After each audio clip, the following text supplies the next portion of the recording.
So I started my first business in 1988 at the ripe age of 17, and I fell into the IT industry. It was an IT business. I then ran that business and grew that business to in excess of 400 people over the next 20 years, and that had its challenges along the way. So it's very easy. What people tend to do is they have an idea and then everybody rushes off and starts delivering against the idea without any real planning or any real thinking about what it's going to look like. And the biggest challenge with starting a business is it's not what you know, it's the things you don't know. And if I could rewrite the history in any way, shape or form, I would have taken a little bit more time to do the planning around what it was that we were going to do, and more importantly how we were going to do it. Because I think what that drives is behaviour to answer questions that you don't know. And later in life I learned to use business planning, and I think it's really important also. Business planning is meant to be a guide, it's a rule. It's not the be-all and end-all of what you're trying to achieve, but it gives you the opportunity as a reference point to say, are we on plan? Are we not on plan? If we're not on plan, why not? And does it really matter? Or if we are on plan, brilliant, how can we exceed plan? I think by having a plan gives a team of people a focus to be able to all work to a common goal. What happens in teams, too many people assume that the other person and the other member in the team knows what I'm thinking. And it's similar to email and text messages, which we've all become so accustomed to. Nobody ever reads or reverts to an email in the same emotion that I've sent it.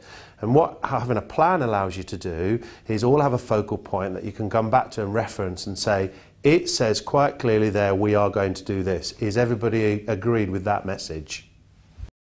I think it's fundamental of people when they come up with an idea, everybody rushes to get on and do the doing. And there's a famous saying which involves 5 Ps, which is about perfect planning prevents poor performance. And I think it's indicative of people that are starting businesses. You don't know what you don't know.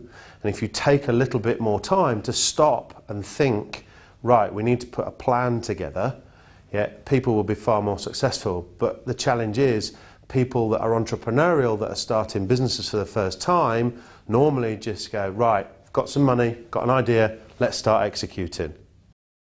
So if I was going to give a startup any advice whatsoever, it would be just stop, take the time, however long that time might be, an afternoon, a day, an evening, whatever time you've got available, to think about what the things are that you don't have the answers to.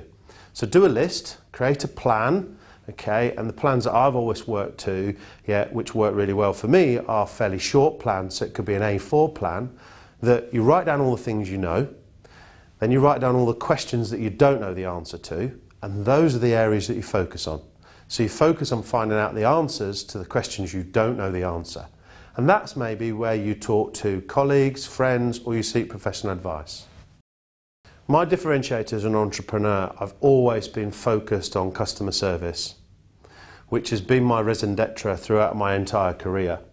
I just happen to have owned many businesses in the technology sector, but fundamentally all businesses come down to a few key mix of things. Having a good plan, having the right people doing the right job, and focusing solely on making sure that we deliver 100% customer service.